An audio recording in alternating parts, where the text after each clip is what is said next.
Propane is 4 generations strong as a trustworthy, family-owned business with unmatched customer service. Go online at DeSantoPropane.com for more info or call toll-free at 1-800-752-4574 today. Since 1937, the difference has been DeSanto Propane.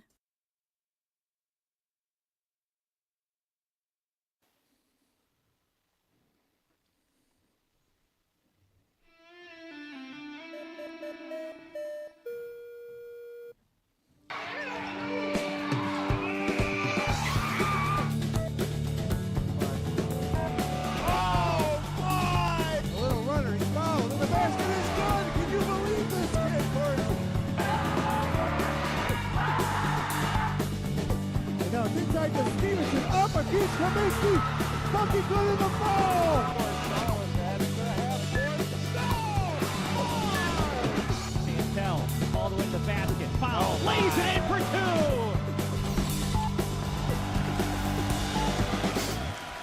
Hello, high school basketball fans. Welcome to the Upstate Hoops Podcast here on Finger Lakes One. It's Monday, December 8th, 2024.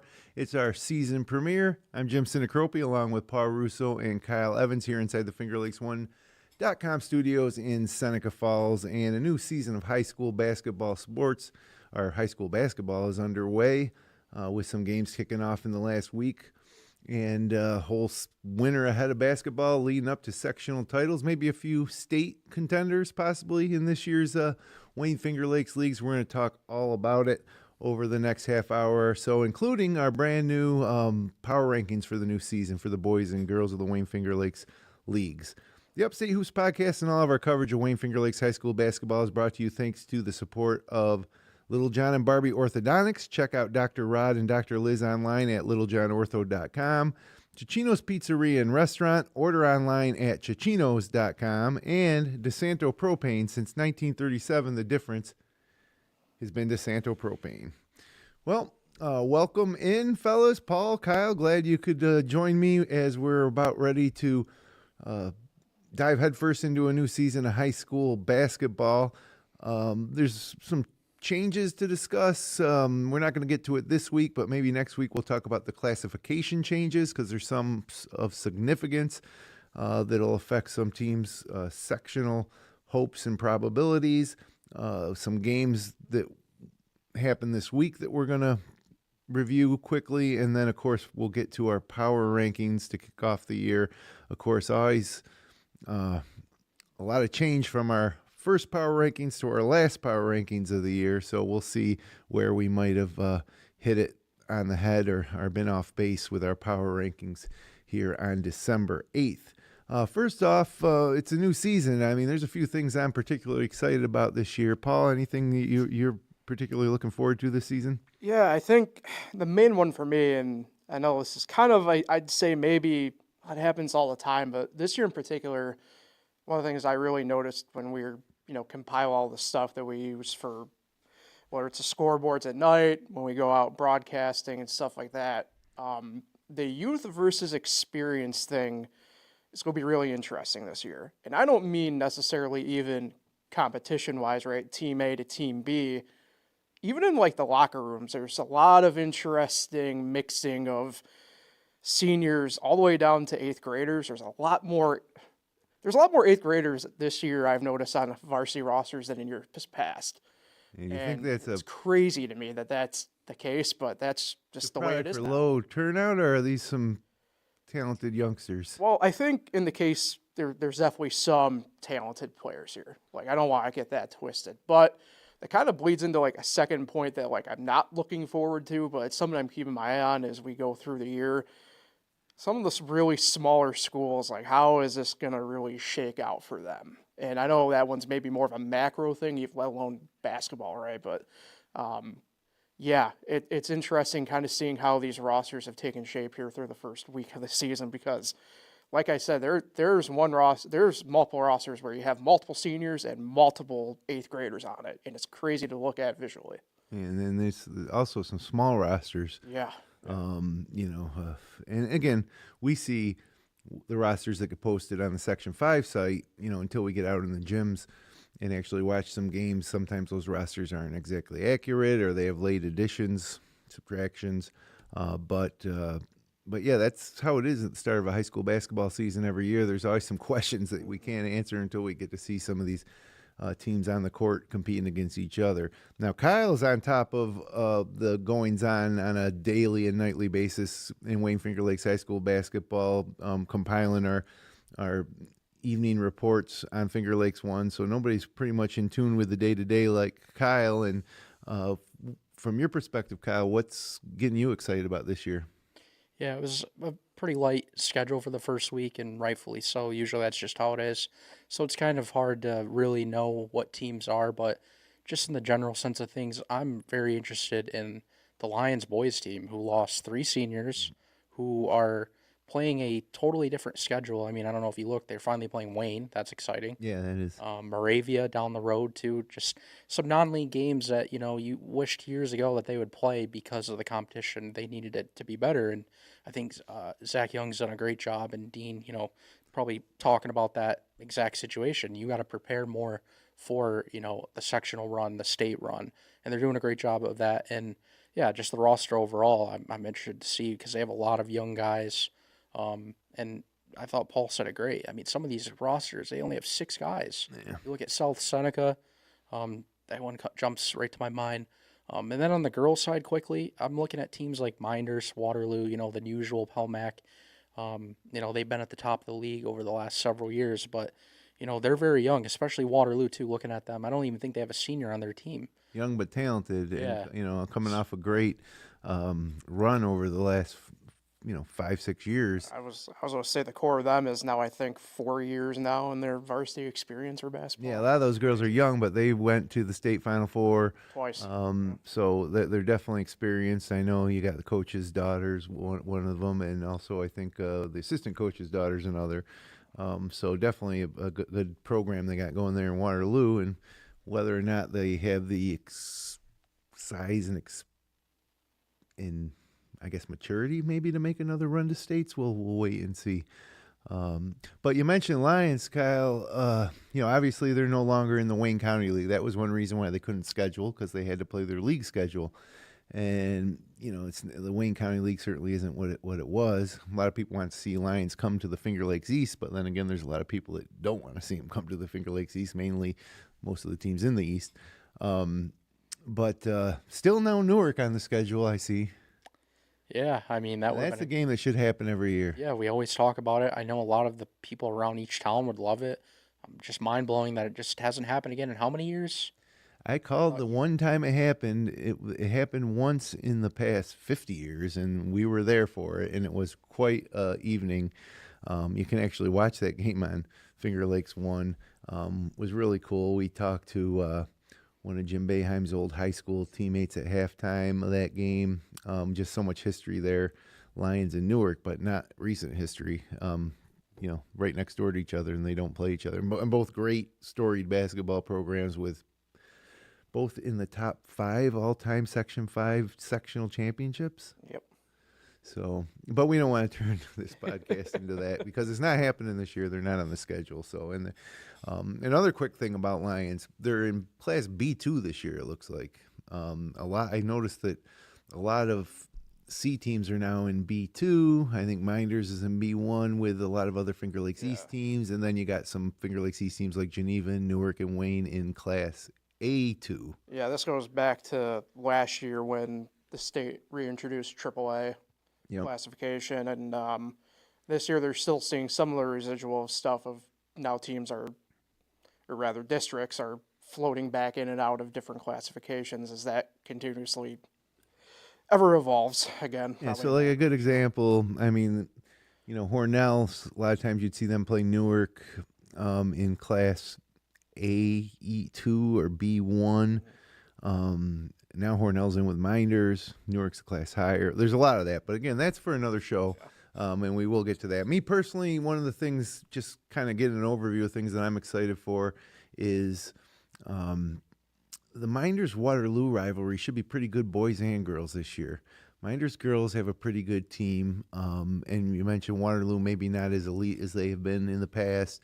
On the boys' side, The Waterloo boys have struggled in the past couple of years, but they got a pretty solid team. This Minders team, coming off a sectional title last year, they did lose a couple players, Jake Prain being one of the big ones, but they got so much coming back, and they got with Hillmeyer and Plummer inside. That's a really good front court that not many people will be able to match. And then, of course, finally, you got Wayne with Cam Blankenberg as a junior. I mean, this kid's set to break records, but Kyle, you posted your update after the first game, and Aiden Twist was their leading scorer with 31, and Blankenberg wasn't anywhere to be found, so you had to do a little investigation, and you talked to Coach Thompson. Yeah, I actually had to double check. I thought somebody put it in wrong. I thought it was maybe 3 points. But yeah, I talked to Coach Bill Thompson, and he gave me an update on Cam, telling me that he sprained his ankle. I think he literally said the day before, or if not 2 days before. And he was in a walking boot during the game, still on the bench and everything. But they don't know when he's going to return, and obviously that would be a huge loss if he even misses like 3, 4, 5 games. Yeah. Because last year when we did games, I mean, he was the leading scorer every time we went. I mean, best player in section. Best player in the Wayne Finger Lakes, potentially all of Section 5. There might be some people that disagree, but we definitely want to see him on the court. Oh, yeah. Although I'm sure there's a lot of Finger Lakes East opponents that wouldn't mind if he took his time getting back until after they played him at least once. And they beat Livonia by 30 without him, which is kind of crazy. I mean, I don't know how good Livonia is. I haven't really done research on them, but 30-point win without Cam Blankenberg, I'd say that's a pretty good start to the season. Yeah, and, Coach Thompson's done such a great job following that core group he had of Carmichael and Cam's older brother Logan, son Billy Thompson.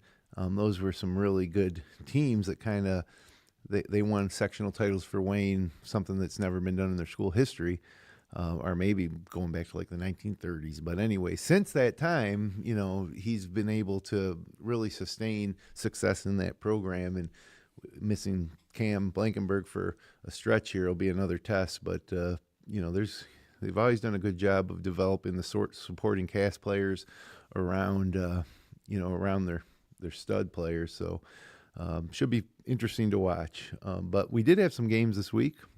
Let me make sure I got the right. There we go. We had 53 games. I went through and counted. Oh wow, yeah. So it seems like a slow start, but still 53 games. Yep. It's a lot. And any results from the scoreboard that kind of jump out to you guys? Yeah, so on this boys' side of things, Geneva and Canandaigua stuck out to me just because that's one of those old school matchups. That was in a tournament, but it was pretty good to see. A couple of those returners from Geneva, Andrew Green to Patrick Overstreet, led the way scoring-wise there. And Geneva did get a win against Eastridge. Yeah. So. I think this Geneva boys team is going to be pretty good this year under Coach Collins. Yeah, and maybe I should have made note of it too, not to backtrack completely to our last stop of what we're looking forward to. But the one thing I've noticed, especially the Finger Lakes East boys, there's a lot of core teams that are returning. Geneva, Minders, Whitman, teams Wayne. like that who are all good, they're bringing back what I call at least 3 core players from Whitman the team especially. before. Yeah. And that's what Coach Thompson likes to do. He gets a group together and kind of, it seems like they're there forever and hopefully come out of there with a sectional title before they graduate. But I did notice that too with Whitman, Minders, some new names, faces on Waterloo, but a few returners. Caraballi in the way there. Yeah, that's great to see. Knowlton, expect something from them. And then Newark with some big losses, but they bring back Janor Allen, and they've always had a strong program. So, guys are coming up from the JV that we'll probably become familiar with over the next few weeks. How about you, Kyle? Anything opening week that stood out to you? Yeah, I mean, I was, like he said, I was impressed with the start Geneva had. Andrew Green, I think I counted him for 8 threes in 2 games, 40 points overall. So very good against good competition. And then another big game for me was, I believe that was Saturday, when Waterloo fell in overtime to Honeoye Falls Lima. Yeah. Just a great game. Waterloo actually led at halftime, and Honeoye Falls Lima, they just traded back and forth in the second half. And then in overtime, I forgot her name for Honeoye Falls Lima, but they hit a shot with 7.5 seconds. Waterloo actually had You're talking about on the girls' side, yeah. Yep. Yeah. Oh, sorry, I shouldn't have skipped. No, that's okay. We're going to show the girls soon, but I that was Honeywell Falls Lima, if we can put up the girls' results, who they beat somebody else in that tournament pretty bad. Yeah, I forgot who it was. Dundee Bradford. Yeah, they beat them 61-33. And, Dundee Bradford's a pretty solid program with a lot of returners, too. And so even though Waterloo did lose that game in overtime, like you mentioned, I still think it was a pretty good showing because it's a young Waterloo team. I'm sure that Coach Bree will have them learn from that and, take that experience on through the rest of the season. And then the I don't know if it's the ironic part there, but Macy Muller hit a buzzer beater at half court at halftime for the Tigers. So, I mean, it goes back to what we've been saying about them, where it's like, yeah, it's youth, but they also, they've been there now for how many years? And it's like. And Addison Bree had the final shot in that game in overtime, and it went off the back of the rim. It was a deep shot from the top of the key, but man, if they would have hit that buzzer beater, it would have been quite the win. Yeah. And again, you're talking about a team that they're playing up against in class. Don't know a lot about the HFL roster, but I'm assuming they're a little older than on average than the Waterloo girls roster. So it was a good start to the season, I think, for the Tigers. Yeah. The Waterloo Tigers. So I guess without further ado, maybe we take a look at our initial power rankings here, the FL1 Sports Wayne Finger Lakes power rankings. We'll update these throughout the year. Start with the boys. You got Red Creek getting in there at 10. Pelmac at 9, huh? See, Pelmac didn't make mine. They had some serious losses. I'm going to need to see something before they get on my ballot. Gananda at 8. I think some folks at East Rochester might be upset that they're not on there, but Gananda is, because I think that's going to be a rivalry. Like I talked about Minders, Waterloo, Gananda, East Rochester, a great rivalry. This should be good this year. There's Whitman at 7. Again, when you're talking about our boys' power rankings, it's always pretty heavy with Finger Lakes East teams. Marcus Whitman now in the East. I think they or might independent. They might be in the West. I'm not too sure. They don't have the league standings out yet. Yeah. Whitman had been playing in the Finger Lakes East. I think they're staying, but we'll get to that when we get more information. But nonetheless, Greg O'Connor's bunch coming in at 7, and then you got the Waterloo boys at 6. Geneva boys at 5. Minders 4. Minders a smaller school than Wayne, Newark, Geneva, and even Waterloo, coming in at 4 in the top 5. Newark at 3. Lions, when I talk about a smaller school, but we get used to seeing them at the top. At number 2, a lot of question marks around Lions, though. I mean, they got Jameer Johnson in the middle. That's going to be a big plus for them, but there's some new faces. We're going to see how they fit into Coach Schott's system, and with a tougher schedule, we're going to see how they do. And then Wayne, despite losing Cam Blankenberg, they're opening up as the number 1 team in our power rankings, I think just where they left off last year. Correct, yeah. Yeah, I think, for me personally, I did have East Rochester in my top 10, albeit right at 10, but, I mean, we'll talk more about this too on the girls' side of it. First week's always tough because it's like, you only have when you get down towards the bottom. You have one game you can really base off of. You have to judge, all right, who's got how many returners where, who's got. Remember the names. Yeah, and it's a little. I don't want to say it's a toss up, right? But I know for me, personally, I had Lions 1. I who knows if that sticks the rest of the year? Who knows? Yeah, and I had Lions 4. No offense. Right. No offense to our friends in Lions. I just want to see it first. Yeah. Because there is a lot of new faces. And we did see those players a lot last year on the JV team, and so that's always the conundrum, I guess. Yeah. You got some of these Finger Lakes East teams, and then you got Lions. How do they match up? They don't get to play each other that much, although we are going to see Lions take on Wayne this year. And Geneva again. And Geneva again, which has been provided some pretty good games over the years. How about you, Kyle? The boys' rankings, anything in there that differs from what you had? Where'd you have Lions? I did put them number 1, but like he said, I'm not sure how long it sticks because Lions, will have tougher competition, and Wayne, who knows, when Cam's coming back and how they're going to do. But I did have Newark 3. I forgot, was Newark 3? I don't remember. Yeah, I had Newark 3 in my Newark, votes. I had Minders 2. I'm really high on this Minders team. It's tough because I counted there's 9 teams I haven't even played a game, 5 on the boys' side, I believe. Yeah. So you're kind of, like he said, judging them off, rosters, kind of looking at their schedule, they're, basically just simple stuff, and it's tough to do that. So I want to give it till next week. I'll probably have totally different standings, and I did put ER in number 10, but again, they haven't played, so who knows. And Red Creek making a debut, too. It's a team that, you have to go back probably 6-7 years when they had Jake Slobe and really good team, a couple good teams over the course of 3-4 years back when Wayne County League was really at its peak. And then they're back, so we'll see if they can sustain that. And that's our top 10 for the boys. Now let's take a look at the girls. Well, I guess you have some more Red Creek tied with Mid Lakes, a team that's won state title in recent memory. Dundee Bradford, despite that big loss to Honey Ray Falls Lima. The Marcus Whitman girls, Liz Royston's been in charge of that program now for 3, maybe 4 years, and she's really built a nice core group. We'll see how they hold up as the regular season schedule starts to play out. The Penn girls, there's a team that's in our aggregates a little higher than I had them. I think the Penn girls are going to be a force to be reckoned with this year.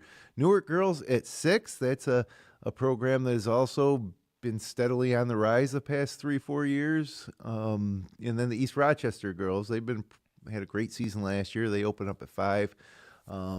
The Lions girls are still in Wayne County, so Lions, East Rochester, Lions, Red Creek, those are going to be some battles, but especially that Lions, East Rochester game will be one to look forward to. Jayla and Janiyah Bell, I think, on that Lions team this year. And then the Minders girls coming in at 3, which is, again, I had them at 5.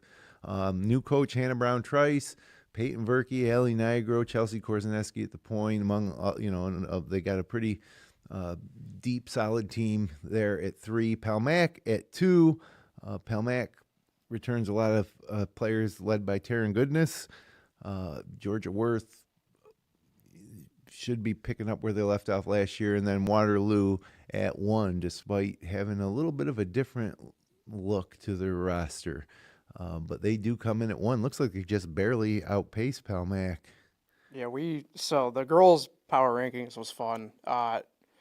First time ever in the voting aggregate system that we do that the number 1 team did not have actually a single number 1 vote. So because of the point compilation that we do for voting, they get put at number 1. Well, see, I had Palmac 1, Waterloo 2, East Rochester 3 for the girls. I personally, and I know this, me and Kyle talked a little bit about this off air, but I had Lions girls at number 1. Just from what they brought back, they have a win in the bag, no loss. I was just like, the girls were way tougher to do than boys for me for this first week. Way tougher. So I want to say that up front. And I think you're going to see a lot of movement the first few weeks out of the girls' power rankings. That's my prediction. Mm-hmm. But I had Lions 1, Waterloo 2, Minders 3. I had Newark 4. I thought Newark should be a little bit higher personally. So, yeah. Some of those things I think the girls are going to be, again, go back to last year. I think the girls had the most excitement and movement within our power rankings last year. I think this will be the case again this year. Yeah. Yeah, I agree with Newark. I had them, what did I have them? 5, which I think they could even move up. I mean, I'm really excited to see them. I should have mentioned them in the open. The roster, they're bringing back a lot of key players, and like you said, they've been on the rise for at least the last 2 years. So, and then East Rochester, I had them 3, but again, they only played 1 game, and I need to see more of them.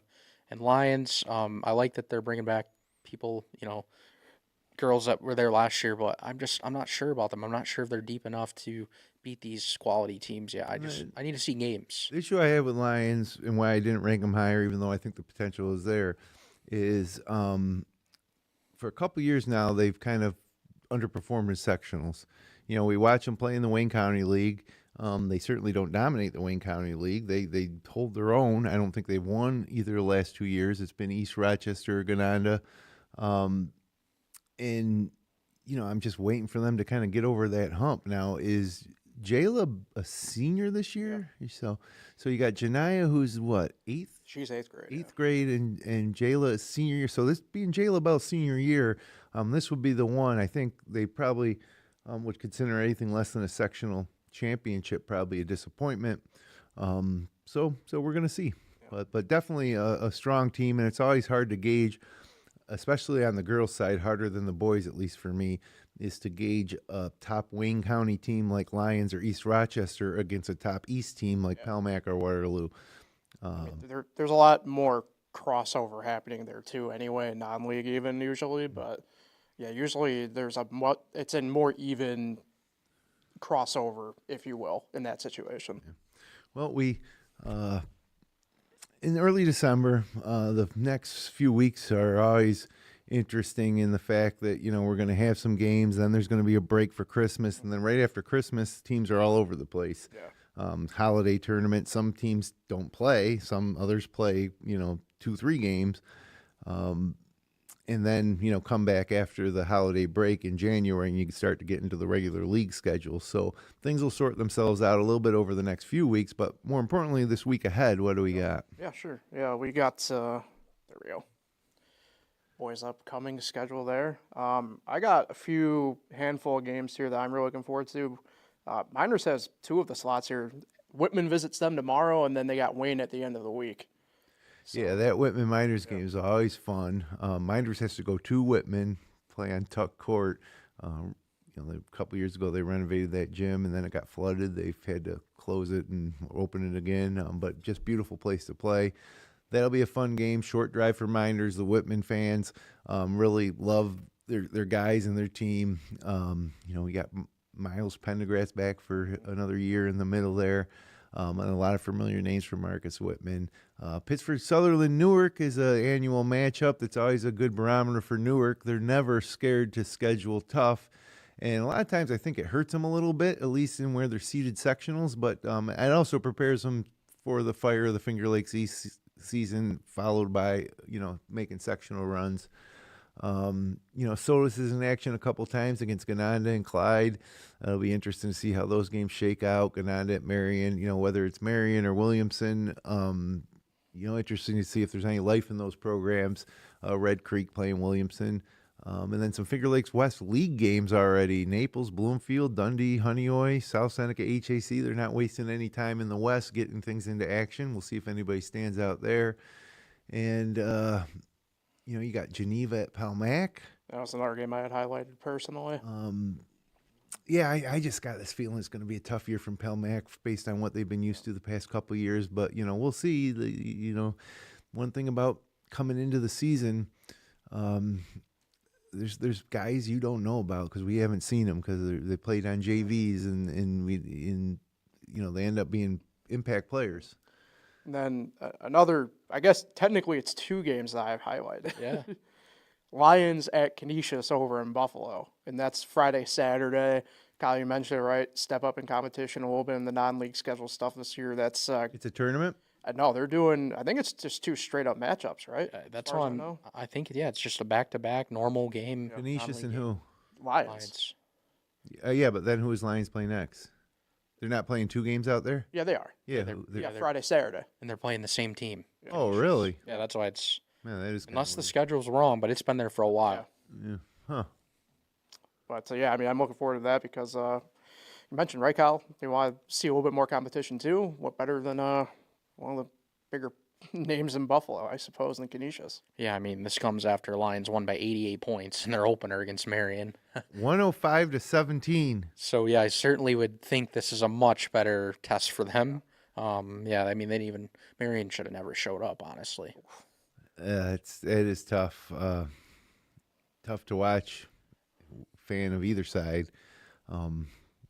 Didn't watch it myself to see what happened in the fourth quarter there, but the Lions had to just keep pouring it on. Yeah. 105-17. I got no comment. Probably won't be their only 100-point, game of the season.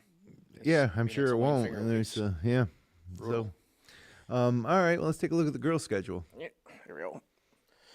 Dungey, Bradford, Red Jacket kicking things off in the West, and you got a lot of those matchups in the West as well. Red Creek Lions is a pretty interesting one, huh? Coming up on tomorrow night. Another one tomorrow night that I got my eye on, Clyde Savannah, East Rochester. Obviously, East Rochester cracking our power rankings anyway on the girls' side, but Clyde Savannah was close on mine. I struggled with them. They just missed the cut for me. I probably had them around 12th or 13th if we went that far. But that's going to be a pretty good early season barometer test as well, just for Wayne County girls as a whole, I think, that matchup. Geneva girls trying to rebuild their schedule. They're playing a Wayne team that lost pretty bad last week to someone that was a little surprising. I can't remember exactly who that was. Oh, it was Clyde Yeah, Savannah. Yeah, it was They Clyde. lost by 8. Yeah. Yeah, so it looked like Clyde handled Wayne. That's not something you would see often, but we'll see how Geneva does against Wayne. And then Wayne in action later the week, hosting Minders in a league game. So these league games are really, getting started early here. Some of the league schedule. Penn Yan at Newark, going to be real interesting. I think Penn Yan's a little bit of a sleeper on the girls' side, and we talked about Newark in our power rankings. We expect a lot from them. North Rose Wolcott girls look to be improved as well. They're taking on Sodus. Palmac at Bloomfield, a bit of a rivalry game there. Bloomfield girls should be pretty good in the West, and it'll be a good barometer. Even if they can't beat Palmac, I'll be interested to see if they can make it a game. Whitman at Naples, I see. Mid Lakes at Waterloo. That might have been a good game 3-4 years ago. But we'll see what Mid Lakes girls have, on their roster when they take the court. Romulus girls are back. I don't think the boys have a team, but the girls have a team with some familiar names on there. Class D might be able to make some noise. And then the Newark girls also play in Pittsford Sutherland. So, it's a pretty full slate of games, some crossovers, and some league matchups. You missed over a big one, too. Which one's that? Lions Clyde Savannah tomorrow night. No, that's Thursday night. My bad. So Thursday night, Lions Clyde. Well, one of the best rivalries in boys basketball in the past 50 years, Lions and Clyde. It hasn't been much the past few years. If you go back, you probably got to go back 6-7 years to the Drew Carnevale, Derek Chance, and his brothers, Marcus. But on this girls' side, it's been pretty competitive recently. Yeah, the girls' side's kicked up. Yeah. And I actually called a game in Canandaigua 3 years ago, I want to say. Maybe it was 4, in a sectional semifinal between the two that went to overtime. I believe it went to overtime. But, this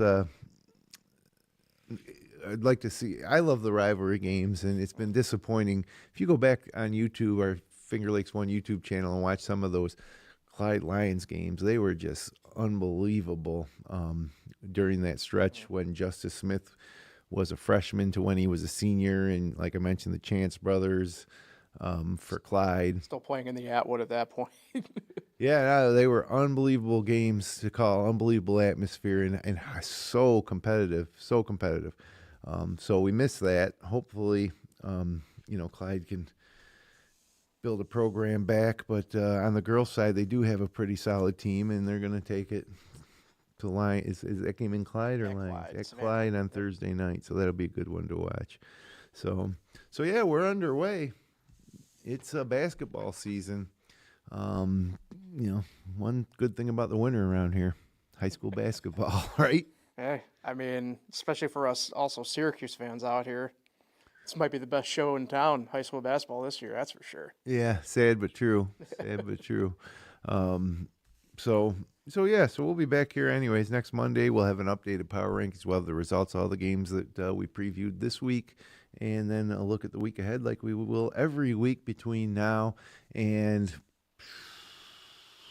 early March, whenever we do our sectional preview show. Something like that. And if it's not next week, it'll certainly be the week after that we start to look at the sectional classifications. I don't like to get too far ahead of ourselves, but to me, you got your league titles and everything. But everybody wants to hang a sectional banner, and really the odds of teams being able to do that sometimes depend on the classification that they're placed in.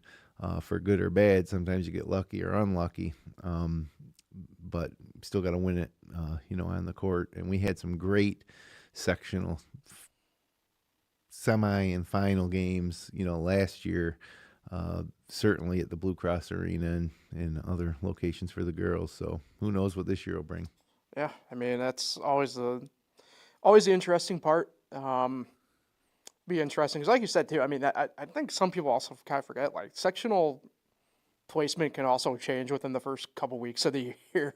Yeah, well, that's why I depending don't on like to stuff, get into so, it too soon yeah. because that's happened to us before. But they are posted on the Section 5 website if you want to go take a look at it yourself. You don't want to wait for us to give you the information, but we'll be talking about that and breaking it down in a future episode. But, fellas, well, here we go. Kyle's on it every night. We're going to be I think we got 4 or 5 games tonight. Not too much, but tune in for the recap. Yeah, usually 10:30. Yeah, sometimes even before that, it's all really on the coaches. Sometimes coaches don't like to, I guess, share information to the public.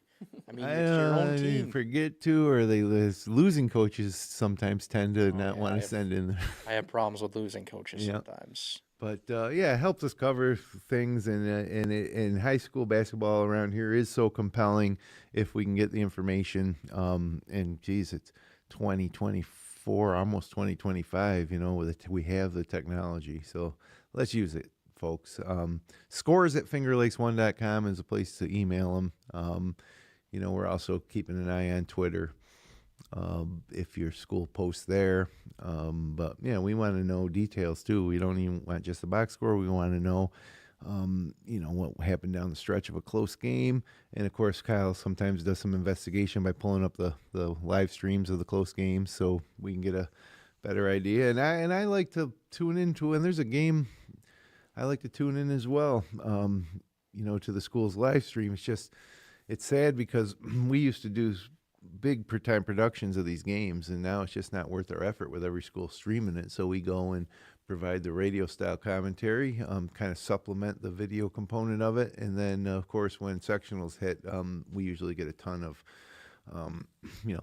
big listenership on those sectional games. So this year should be no different. So anyways, thanks for joining us on the Upstate Hoops Podcast. Connect with us on Facebook, X at Finger Lakes One, and TikTok at FL1 Sports. Subscribe to us on YouTube, and our audio-only podcast is available most everywhere you enjoy your audio content. You can also find our show, live stream games, and local news, weather, and sports 24/7 on the free fingerlakes1.com Android or iPhone app.